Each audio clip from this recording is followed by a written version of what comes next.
ఇప్పుడు మీరు లోపల కూరగాయలు తీసుకున్నారు కదా, సో కూరగాయలు బయట మనకి ఇంటి దగ్గరికి వచ్చే అమ్మే వాళ్ళ కాస్ట్ ప్రకారం ఇక్కడ కాస్ట్ చూస్తే రెండింటిని కంపేర్ చేస్తే మీకు ఏ విధంగా అనిపించింది? అంటే టమాటా బయటనైతే ఆల్మోస్ట్ 100 నుంచి 120 ఉంది, ఇక్కడ 60 రూపీస్ ఉంది టమాటా. వంకాయలు అయితే ఆల్మోస్ట్ అక్కడ 70-80 ఉంది, ఇక్కడ 40 రూపీస్ ఉన్నాయి, 30 రూపీస్ ఉన్నాయి.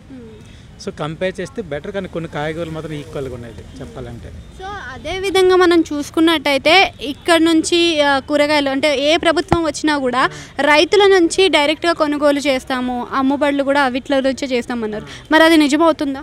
అది 100% నిజం అవడం లేదు. ఎందుకంటే ఇప్పుడు ఆల్రెడీ వచ్చిన కాయగూరలు అనేది, అప్పుడు వచ్చిన సరుకు అనేది 50% బయటకు వెళ్ళిపోతుంది, 50% అమ్ముతున్నారు.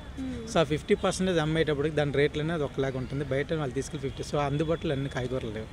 సో కాబట్టి ఇంక డిమాండ్ అలా పెంచుతున్నారు. అలాగా ప్రభుత్వం మారడం వల్ల ఇలాంటి రేట్లు పెరిగాయి అనుకోవచ్చు. అది మనం చెప్పలేము, అది ప్రభుత్వం బట్టి అని చెప్పలేము. కానీ కొద్దిగా ఈ రేట్లు పెరిగేటప్పుడు మా ప్రభుత్వం అంటే కొద్దిగా కంట్రోల్ చేయవలసి ఉంటుంది. ఎందుకంటే వెజిటేబుల్స్ అనేది యాక్చువల్ రైతు బజార్లు ఎక్కువ అవైలబిలిటీ ఉండాలి, కానీ అది కంట్రోల్ చేస్తే కొంతవల్ల అందుబాటులో వచ్చినట్టు, లేకపోతే బయట ధరలు ఎక్కువ అలా పెరుగుతూ ఉంటాయి.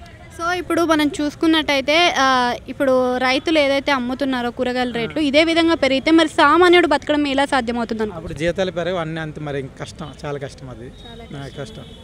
సో ప్రెజెంట్గా ఉన్న జీతాలు ఏం పెరగకుండా ఈ వెజిటేబుల్స్ ఈ మిగతా అవన్నీ చూస్తే డబుల్ రేట్, ఈవెన్ రైస్తో పాటు ఇవన్నీ పెరుగుతాయి. ఇప్పుడు ఆనియన్ చూస్తే ఆల్మోస్ట్ డబుల్ రేట్ అయిపోయింది, డబుల్ కన్నా ఎక్కువ అయింది.